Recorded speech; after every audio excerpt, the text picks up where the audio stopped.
വളരെ എളുപ്പത്തിൽ നമുക്ക് വീട്ടിലൊരു പാസ്ത ഉണ്ടാക്കിയെടുക്കാം. അതിനായിട്ട് ഗോതമ്പ് പൊടിയിലേക്ക് ഉപ്പ് ചേർത്ത് നല്ലതുപോലെ മിക്സ് ചെയ്യുക. അതിലേക്ക് വെള്ളം ചേർത്ത് ചപ്പാത്തിയുടെ പരുവത്തിൽ നല്ല രീതിയിൽ കുഴച്ചെടുക്കുക.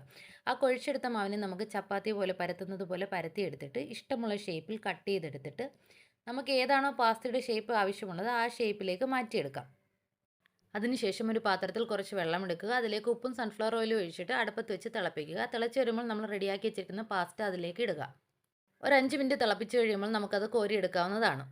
ഒരു പാൻ അടുപ്പത്ത് വെച്ച് അതിലേക്ക് ഓയിൽ ഒഴിച്ചതിന് ശേഷം ചോപ്പ് ചെയ്ത ഗാർലിക്കും പച്ചമുളകും ചേർത്ത് ഇളക്കുക. അതിലേക്ക് ചോപ്പ് ചെയ്ത് വെച്ചിരിക്കുന്ന സവാളയും തക്കാളിയും ചേർത്ത് നല്ലതുപോലെ ഒന്ന് മിക്സ് ചെയ്യുക. അതിലേക്ക് നമുക്ക് മസാലപ്പൊടികളായ മുളക് പൊടി, മഞ്ഞൾപ്പൊടി, കുരുമുളക് പൊടി, ഗരം മസാലപ്പൊടി ചേർത്തിട്ട് ഒന്ന് മിക്സ് ചെയ്തെടുക്കാം. അതിലേക്ക് നമുക്ക് 2 മുട്ടയും കൂടെ പൊട്ടിച്ചൊഴിച്ചിട്ട് ഒന്ന് ചിക്കിയെടുക്കാം. അതിലേക്ക് നമുക്ക് വേവിച്ച് വെച്ചിരിക്കുന്ന പാസ്ത തട്ടിയിട്ടിട്ട് ഒന്ന് മിക്സ് ചെയ്തെടുക്കാം. ഗാർണിഷിങ്ങിനായിട്ട് നമുക്ക് കുറച്ച് മല്ലിയില കൂടി തൂകാം. എല്ലാവരും ട്രൈ ചെയ്തിട്ട് ഫീഡ്ബാക്കുകൾ അറിയിപ്പിക്കുക. അടുത്ത വീഡിയോയിലൂടെ വീണ്ടും കാണാം.